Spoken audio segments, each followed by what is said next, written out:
Hi, everybody, and happy Wednesday. It is so good to see you. So excited to see Chris and Jeff and Giacomo and Alex joining us here today for what will hopefully be an awesome mini workshop.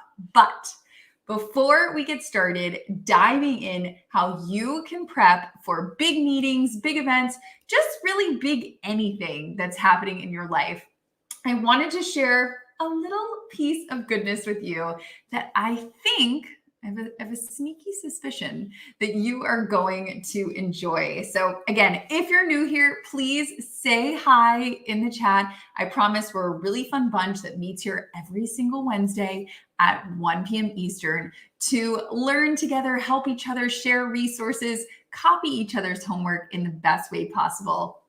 And I wanted to start off by saying that because you will notice that every single week, if you join us here, we always want to copy smart people's homework, right? Why work harder when you can work smarter? If someone has already figured something out, why not just say, hey, how'd you do that? We want to know how to do that too. So I am a huge fan of using the phrase, copy my homework.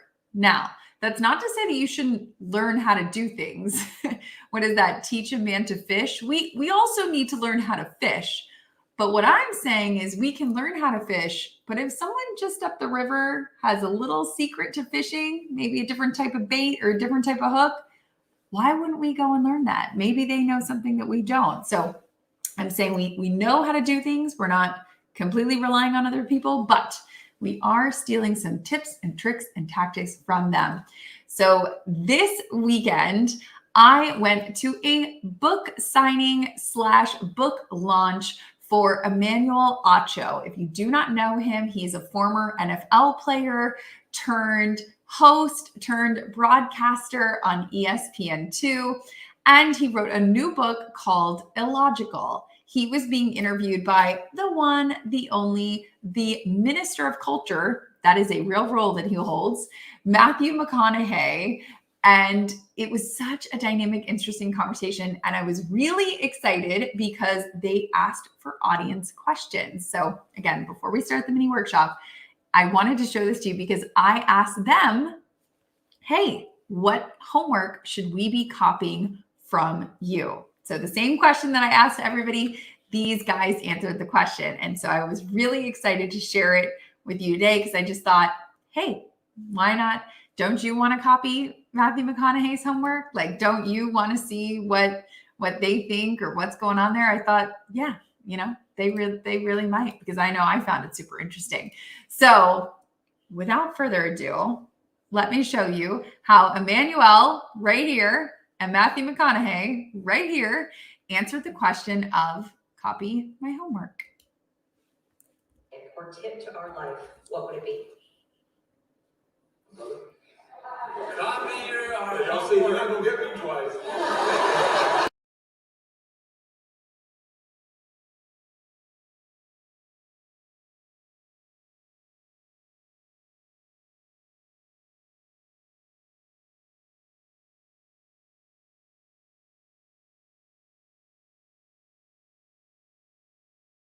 So I didn't do good in those classes. I did better in the essay class. So I can write it out. I'm gonna go. There's a theme here, and I'm gonna go back to the analogy. Think of these things are like victories and successes, satisfactions and failures, embarrassments, and losses. Again, think of them as commas. Come on, keep rolling. Get up another day and know that person next to you, that person you're running into, as much as we like to say, you failed, you lost. Again, people that are doing that, they're in the stands for a reason.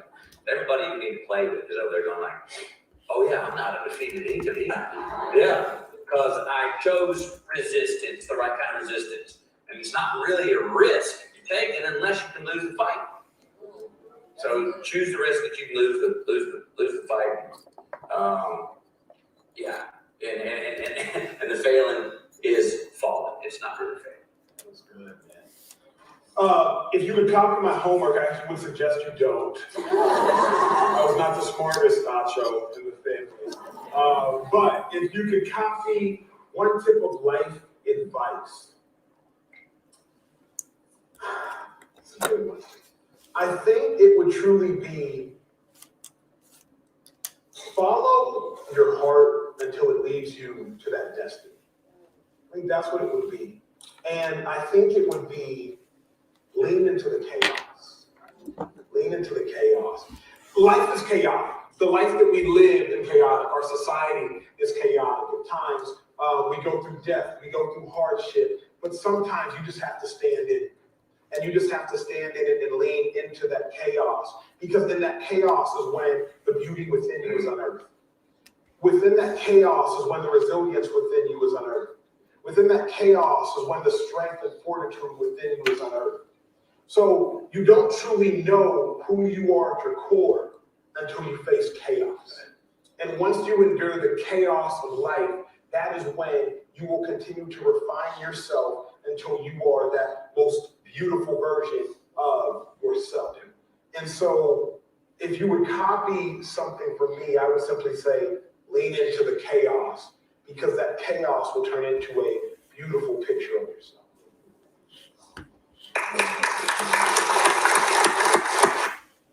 I mean, how good is that? So good. I thought it was really poignant and just super awesome to share, to show that, listen, we're all copying each other's homework, no matter what A-list level of success that you get to. And I'm really excited for you to copy my homework today, and for us to share. If you got something to share, hey, it's a free opportunity copying here. If you got something, please add it to the chat so that we can all learn from you too. In today's workshop, which is all about preparing for big meetings, big opportunities, big interviews. So we have already met each other. I'm Kim Kalp. It's so exciting to see you here today with me. And we are going to talk about step-by-step how you can prepare for these big opportunities. We're going to talk about researching the people that are in the meeting, preparing with great, smart, interesting questions, thoroughly researching people. 2 big no-nos that you should absolutely not do ever when you're preparing or getting into a big meeting or opportunity. And then last but not least, we're going to talk about meeting must-dos that you absolutely should be doing if you get the opportunity. So that is what we're going to go over in today's mini workshop.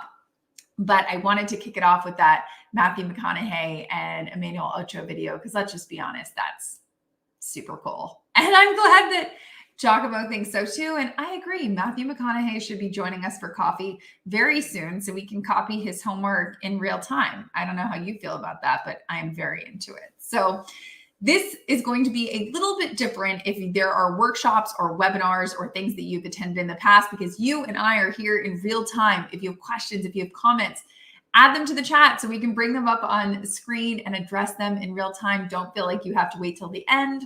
That's never fun anyways. So let's kick it off by saying, just curious, you right now, what are 1 or 2 tips or tactics that you do to prepare for big meetings?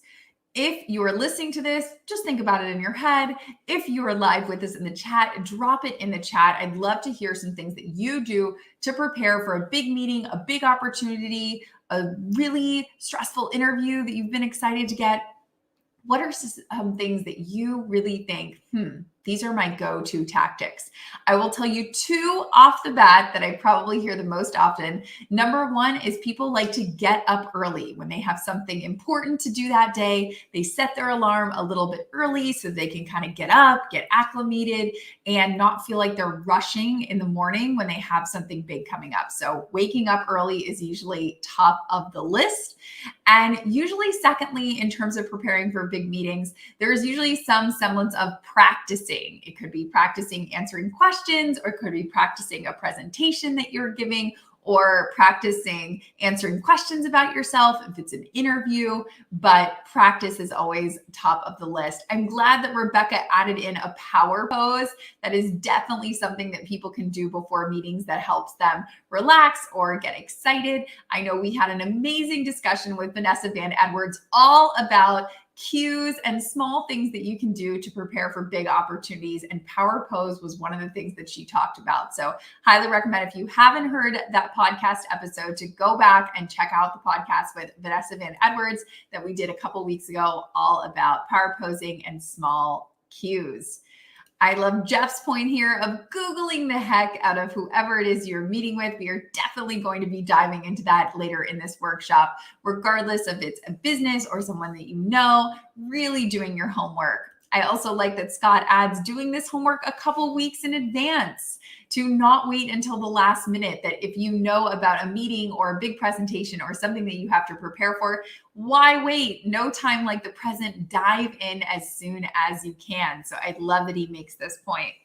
And then I love this point from Liz, which is putting time on the calendar blocking for a half hour or so before the meeting to really just kind of settle in, feel like, okay, you know, we're getting there. I'm getting the hang of this.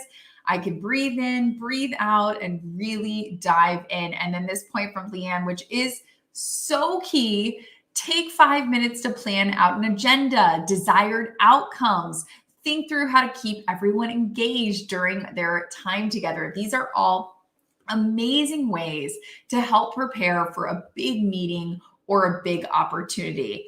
And then last but not least, I want to throw in Chris's, which is, hey, play my favorite power-up song for confidence. Who doesn't love a little AC/DC or Beyonce or Eye the Tiger? I don't know what gets you pumped up, but there's something for everyone when it comes to power-up songs. So I totally hear you on that. So what do big meetings actually mean? This can mean job interviews. This can mean presentations. It could also mean new clients. Maybe you're meeting someone. I think this is important, especially as we, whether you want to call it come out of COVID or we're still in COVID. I don't know where we are in COVID, but either way, humans are meeting face to face. So there could be humans that for the last year or 2 years, you've only met them via Zoom. And you have not met them in real life, IRL, as the kids say. And so that might be a big opportunity that's coming up. You're either getting called back to the office or people are getting together in person and you're thinking, okay, this is like a big moment. I'm finally meeting this person after talking to them for 2 years. So there's all sorts of ways to think about big meetings, and it doesn't necessarily have to be presentations or interviews. So I broke this up into several steps. The first step, which we talked about a little bit before when Liz was talking about putting time on the calendar, is research. Research is so key when you want to think about who it is you're meeting with and what you're going to be doing. So the most important question that you can ever ask is, who will be there? Who's going to be in this meeting? I am always shocked when I talk to people and I say, who's going to be in the meeting? And they go, I think it's this person, maybe their assistant, maybe the coordinator. I'm not really sure. I just know it's the marketing team. What? That's not enough information. You need to know every single person who's coming to that meeting. Who's coming? Just that is basic. Ways to figure that out. I know this sounds basic for some people, but you would be surprised how many people I'm like, check the calendar invite. Because that can sometimes be different than who's on the email. Why do I say this? I say this because there are sometimes when you're emailing with someone. I'll give an example for this happened to me this week. I was emailing with somebody on the sales team and we were going back and forth. And I said, why don't we just all hop on a call? It'll be easier if we all just sort through this. Let's hop on a call on Friday. Okay, they say no problem. I end up checking to see the calendar invite that they send through. And it turns out that they've added 2 sales associates to the call, which is no problem. The more the merrier. But it was good for me to check the invite and know, okay, wait a second. He's adding 2 more people from his team. I need to look into these people. I need to know that they're coming to the call. You never want to go get on the call and go, oh, hi, who are you? Are you supposed to be on this call? That's just not a good look. It's not a good look for you. It doesn't make them feel warm and fuzzy. So know what you're getting into, know who's coming to the party, check those calendar invites ASAP. You can also figure out by seeing who is CC'd on the emails. Sometimes people will say, great, we're going to set up a meeting. Let me CC in my 2 sales associates. They're going to be joining us. Sometimes people say this, sometimes they don't. So check the calendar invite, number one. Number two, check and see who is CC'd on the email about the meeting. Then you can realize, okay, now I gotcha. Now I know who's coming into the meeting, because that is going to be really, really important. If you're like Kim, I checked the calendar invite, I checked the CC, they mentioned other people were going to be on the call, but I'm not seeing them on any of these other things. I know it's no hocus pocus. Just ask. Say, hey, who's coming to this meeting from your side of the table? There's nothing wrong in asking. You can always say, I just want to make sure my team and I are prepared. Just want to realize who's coming in from your side. If you're meeting in person, you can say, I want to know who's coming in so I can put out water bottles or snacks. If you're meeting on Zoom, you can say, I just want to know who to expect and how many people I need to be letting in the waiting room, or anything like that. It's not hard to ask who's coming to the meeting. So not hard at all. I'm so glad Chris brought this up. If you need, look up how to pronounce somebody's name. This is a great feature I talk about all the time on LinkedIn. There is now a little pronunciation. Hopefully they have this turned on. If they don't have it turned on, also not hard to say, hey, I saw someone got added to the meeting. Want to make sure I'm addressing them correctly. How do you pronounce their name? So such a good point, Chris. I'm glad you added that. Once we know who's coming to the meeting, it's time to research them thoroughly. We're not just doing a little bit of research, thoroughly. This does not mean that we read their bio on LinkedIn or the website and call it a day. We don't read their bio and go, time to kick up the feet. What an excellent job I've done researching. No, I wish it were that easy. It's not. What it does mean is it means you are looking at multiple formats and resources. You're not just going to one place. It's not a one size fits all. You're looking at multiple places.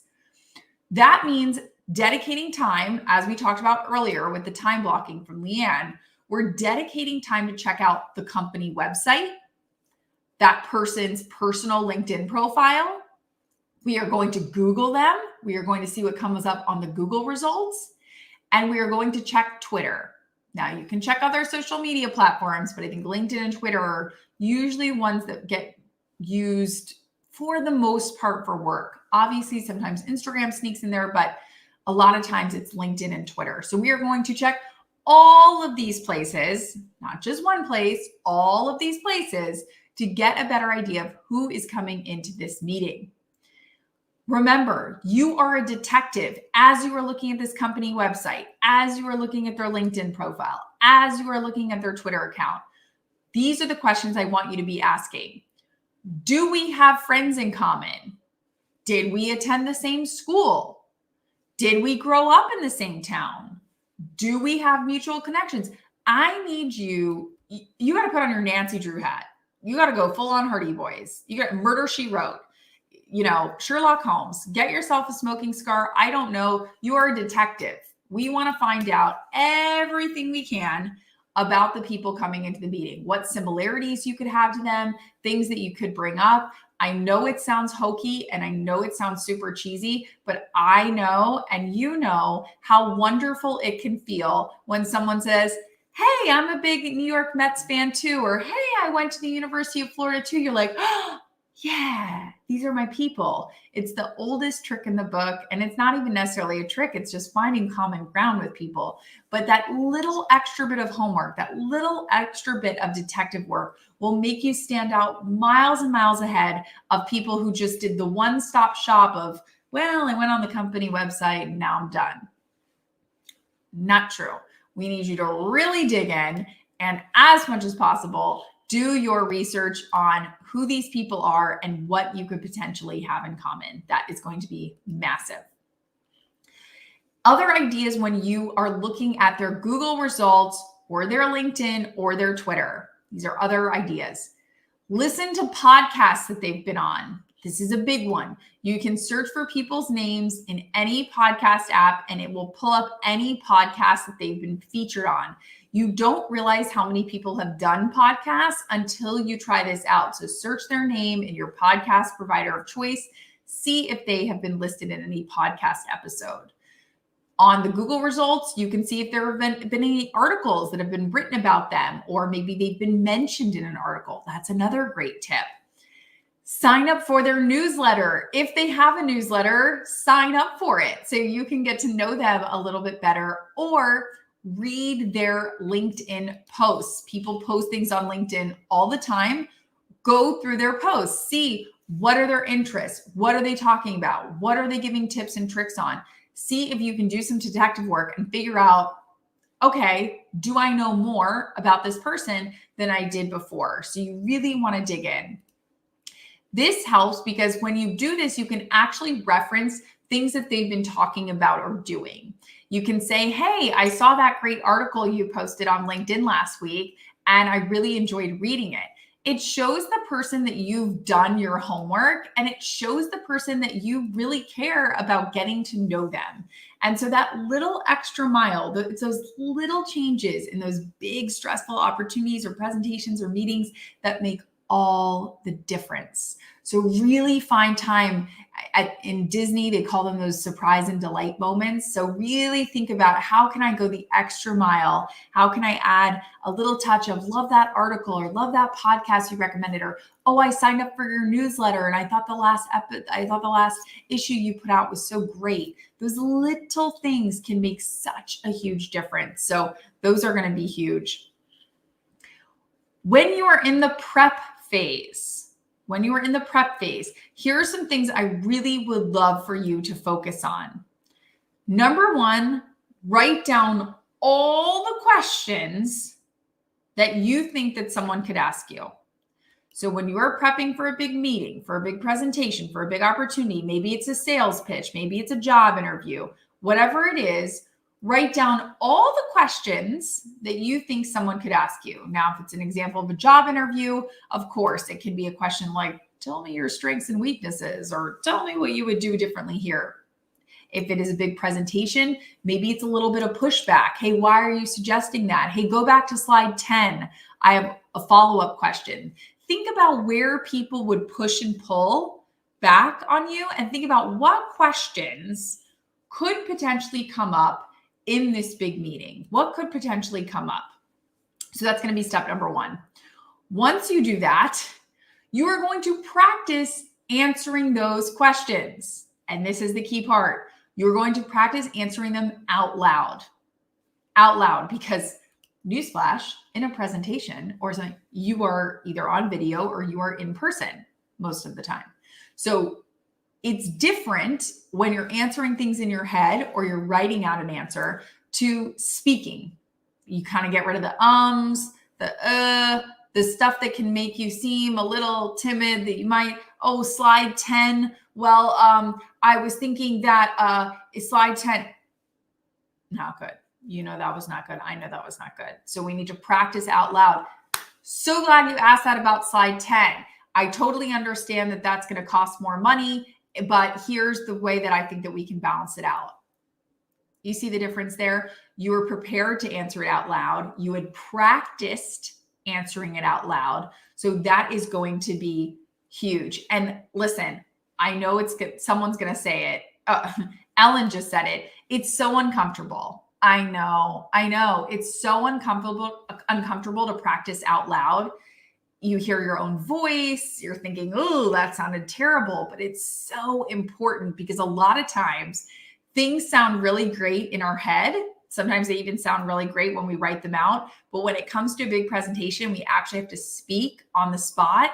All of a sudden, our little ums, our uhs, our likes creep in. And we don't want that. We want to sound confident. We want to sound like, hey, we know what we're doing. We're meant to be here. We want to get this job, or we want to nail this new client, or we want to present well in this new big presentation. So unfortunately, that means we kind of got to do the work, which is a little uncomfortable. Best analogy I know how to use: if you want strong arms, you got to do the push-ups. Are the push-ups fun? No.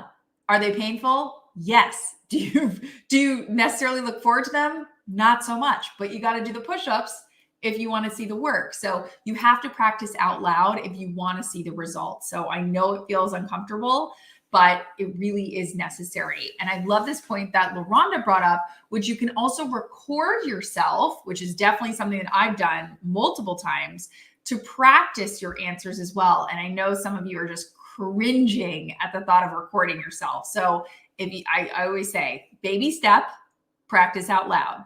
If you're feeling like, oh, I mastered the baby step, I'm good to go, then by all means, move on and record yourself. But baby steps, I don't want to pressure anybody. You don't have to record yourself right away. So we have thought about all the potential questions. We've practiced answering the potential questions. So we're feeling good. Here's the bonus round.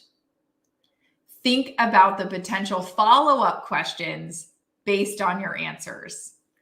There is nothing worse, and I've had this happen multiple times. I wish it hadn't. Nothing is worse than when you are really confident about your answer. You're like, well, I'm so glad you asked about slide 10 because and you have your answer and you're like, gotcha, Dylan. No, I got that question and I nailed it. And then Dylan asks a follow-up and you're like, deer in headlights. You're like, you asked another question based on the answer I just gave you. And you sort of panic, right? And then you're back to the So I'm not saying you have to do this multiple times. It's not like the Matrix. We're going like layer. And then when it's like choose your own adventure, just relax. I always say, get what the basic questions you think people are going to push back and ask. Figure out how you're going to answer them. And then if you have time, bonus points based on how you answered them. Do you think there'll be another pushback or another, did you think about this? And maybe you just want to think about that. You don't necessarily have to practice it, but I just like to say, it's a two-way street. Once you start opening up the Q&A, that means the Q&A is open and people might have follow-up questions. So don't be surprised if you give this answer and you're thinking, nail that answer, practice that answer, recorded myself answering that, got it. And then someone asks another question. And then you're like, wait a second, you're not supposed to ask another question. I answered that so well. Just kind of prepare for that moment. And I wanted to use this example because you may or may not know, I was on a show called Shark Tank, which it airs on ABC. It is a really wonderful show. In other countries, it's called Dragon's Den. In Canada, I believe in the UK, it's called Dragon's Den. But here in the United States, I was on Shark Tank. And for anybody who hasn't seen the show, entrepreneurs come out. They have anywhere from 7 to 10 minutes to pitch their ideas to a room of venture capitalists who either can choose to invest or not invest in their business idea. It's a really wonderful show and it airs every single Friday here in the US.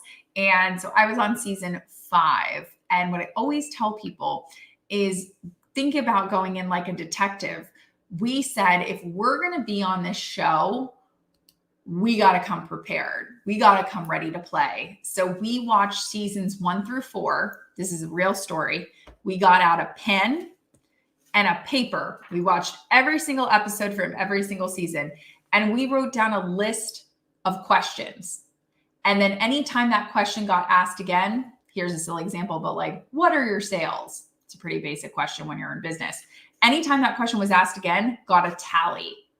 And then we had watched 4 seasons, hours and hours and hours of footage. And we figured out, good old pen and paper, statistically, what questions might be asked, because statistically speaking, those got asked a lot.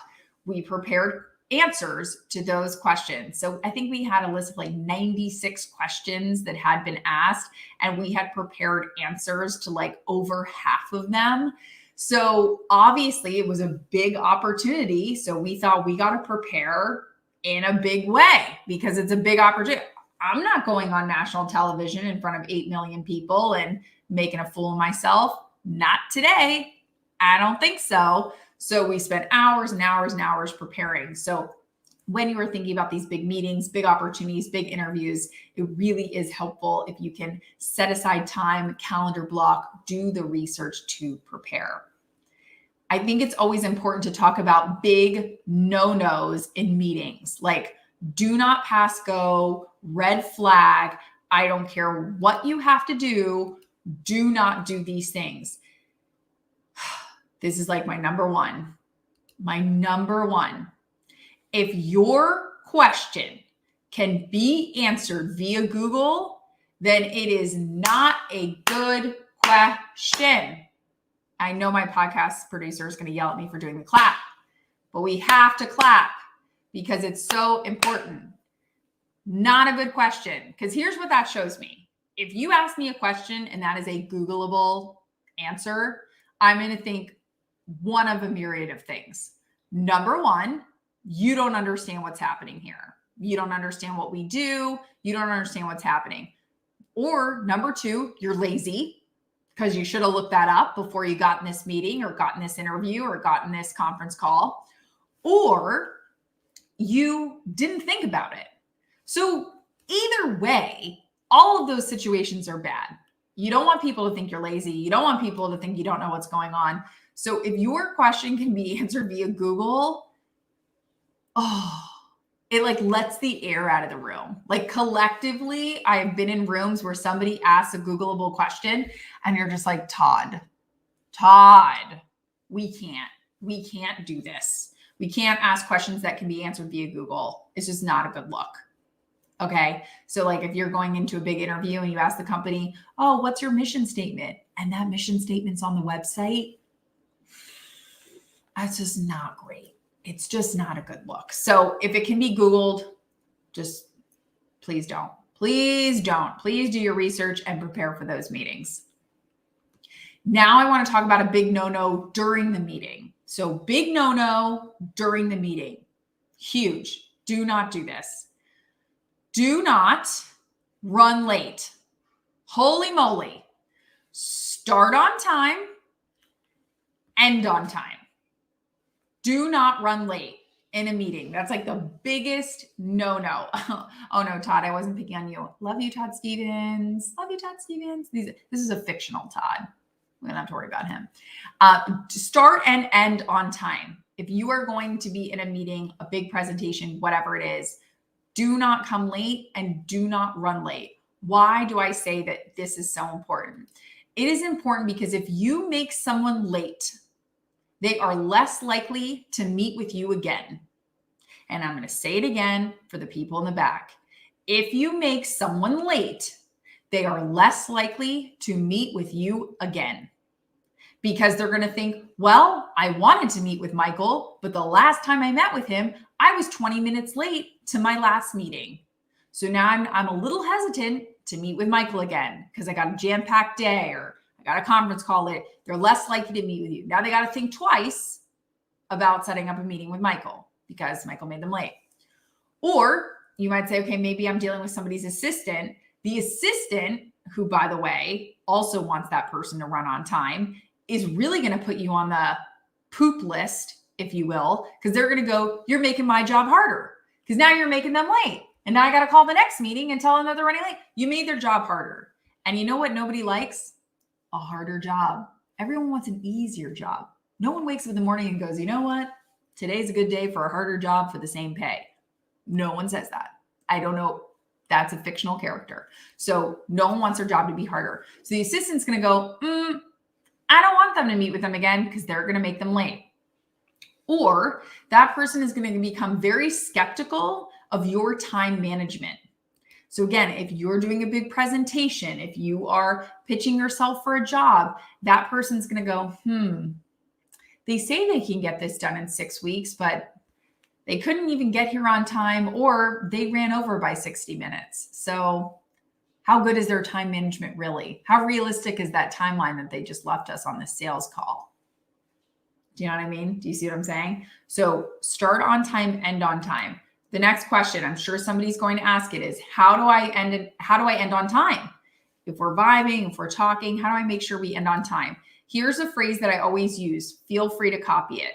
I always say, let's say I'm meeting with Samantha. Samantha, let me just stop you right there for a second. I want to respect your time. I know we only have this blocked off for 30 minutes. We've just hit 25 minutes. I want to use the last 5 minutes to wrap up. It's quick, it's easy, it's 3 sentences. I want to respect your time. I know we have this blocked off for 30 minutes, 60 minutes, however long you have it blocked off for. I want to use this last 5 minutes, 10 minutes, whatever you want to say, to wrap up. Now it's up to the other person to say, oh, no, that's okay. We don't have to wrap up. My next meeting canceled. And then you say, okay, great. Your next meeting canceled. We can keep talking. Or it's up to that other person to say, oh, wonderful. Thanks for keeping track of time for me. Let me gather my last question since we only have 5 minutes left. So either way, you're in a win. You're in a win because you presented the option to the person that you're meeting with, and everybody loves options. So it buys yourself just that little bit of time, that little bit of street cred, and really helps respect somebody's schedule. So those are the two big no-nos in meetings.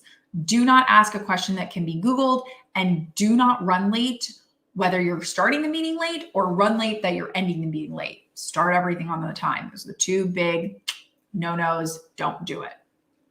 What about the thing? Oh, and I love that Jeff put up this good point. Set an alarm on vibrate. That is great because sometimes you're in a meeting and you think, okay, we only have 60 minutes, but then you don't want to have your phone out. It's okay to set an alarm. And I have actually been in meetings. This is a true story. I've been in meetings with a client where when I walk in, I kind of make it a joke. I kind of make it fun, but I say like, okay, Jeff, I got 60 minutes with you before I got to get you on to your next part of your day. And then I'll actually show them my phone and say, okay, I'm going to start my timer. We got 60 minutes. Here we go. Like, let's go. And I make it fun. And they see that I started the timer so that they know, okay, this woman's going to keep me on time. She's going to really squeeze all the juice out of this lemon, and she's going to get everything that we have for our 60 minutes together. Here are some meeting musts. Some must-dos before a meeting, and some of these got added earlier. 24 hours before a meeting, send an agenda. Let people know what's happening. Let people know who's going to be there, what you're going to talk about, what your big goals are, what the objectives are. Send an agenda. And by the way, I would also encourage this if you're interviewing for a job. If you're interviewing with an HR department, say, hey, I'm looking forward to our interview tomorrow. I'll see you at 9 a.m. Here are the 3 things that I'm really looking forward to diving into and answering. Let me know if there's anything that I missed. And they might say, hey, now that you mention it, bring an extra copy of your resume, or we need to do a background check, whatever it is. So set an agenda. Then 24 hours after the meeting, send any necessary action items and thank yous.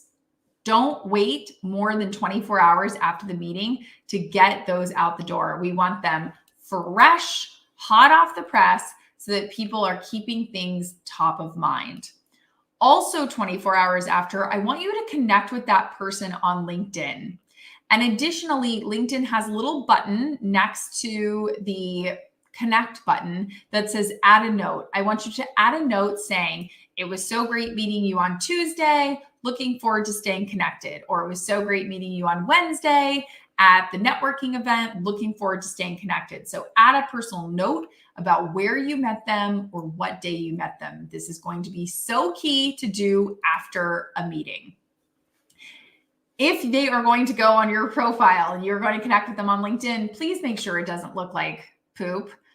If you need help with your LinkedIn profile, you can go to helpmylinkedin.com. You can download my sort of like basic 101 LinkedIn tips, but I just want to make sure if we are connecting with people on LinkedIn that you look good. You know what I mean? I don't want them to connect with you and think, ooh, this is a hot mess express over here. So if you don't already have that, please check out helpmylinkedin.com so that you can get all spruced and looking good. So I would love to take any Q&A question and answers that you might have on how to prepare for big opportunities, big presentations.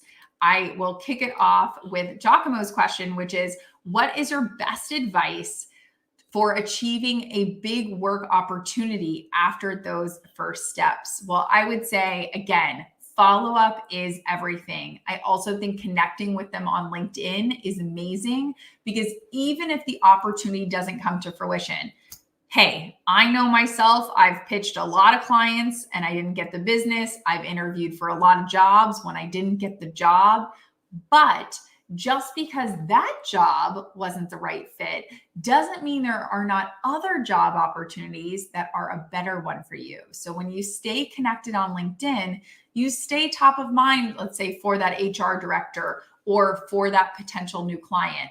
And I have had clients who for years, I say, can we do this together? Can we do this together? And they go, oh no. But we connected on LinkedIn, and sure enough, I'll get an email from them years later saying, hey, I just saw that post you did and it reminded me we have a project coming up that I think might be a good fit for you. So it just sort of helps you kind of stay top of mind. So if I had to pick one thing that I would love to see everybody do to really take advantage of that big opportunity, it would be the follow-up of connecting on LinkedIn. I think that is by far the most valuable thing that you could do, just because, again, it keeps you top of mind. I would also love to highlight this point that if you have a great meeting and everyone seems interested, but there's no response to email, how do you stay on their radar without bothering them? Again, LinkedIn can be huge for this because you are staying on their radar without necessarily sending a personalized email. So all the more reason that you should definitely be utilizing LinkedIn. It is something that people check constantly. So for the most part, 18 million C-suite executives log into LinkedIn every single day from around the world. It is a powerhouse platform when it comes to business and opportunities. So again, I'm always looking to work smarter, not harder. That would be my best bet. Hopefully this workshop has been fun and interesting and helpful for you. I put out a ton of content all about subjects like this on my LinkedIn. You can press the little alarm bell on my profile, which is right on the right-hand side, right above the University of Florida, go Gators, where I went to school. And that way you will see all of the content that I post on LinkedIn. If you do not press that alarm bell, you may or may not see the content because, as we know, the algorithm, I don't control it, you don't control it, we don't know who controls it. It's like the Wizard of Oz. So I have people who are like, I followed you and now I don't see any of your tips. I don't know what to do about that. I cannot help that. I can't fix that. The only way I know how to fix it is if you press the alarm bell, then you will get all of my content. So that's all I got. The other way I definitely know how to get it to you is if you go to copymyhomework.com, where every single week I send notes and helpful trips and tips on everything when it comes to work and career and entrepreneurship and business. So that is another way that I know for sure the content will get to you and we are not at the mercy of the gods known as algorithm gods. So you can go to copymyhomework.com. And as always, you can join me here every single Wednesday at 1 p.m. live, or you can listen to when the podcast drops on Tuesdays. Every single Tuesday morning, a podcast audio only version of this will drop. So if you miss the live, if you're not able to attend in person, that's okay. Catch up with us on your run while you're washing the dishes, while you're folding the laundry. You can sign up on any of your favorite podcast platforms, whether that is Apple or Spotify or Stitcher. You can listen to an audio version of this anytime, or you can join us live Wednesdays at 1 p.m. Eastern here on LinkedIn. We have some fantastic guests coming up in the next couple weeks.